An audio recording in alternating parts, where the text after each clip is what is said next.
Hey everyone! Welcome to my channel. Today we're going to learn how to insert an image into an Excel cell. So, let's dive right in.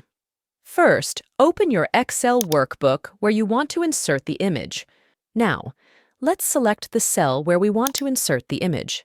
Next, go to the Insert tab on the ribbon. Click on Pictures and choose this device to select an image from your computer.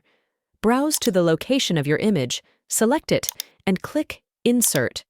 The image will appear in your worksheet.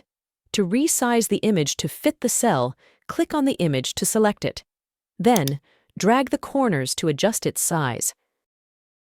You can also use the Format tab to fine-tune the size and position. And there you have it. Your image is now inserted into the Excel cell. You can move it around or resize it as needed. That's it. If you found this video helpful, please give it a thumbs up and subscribe to our channel. Thanks for watching.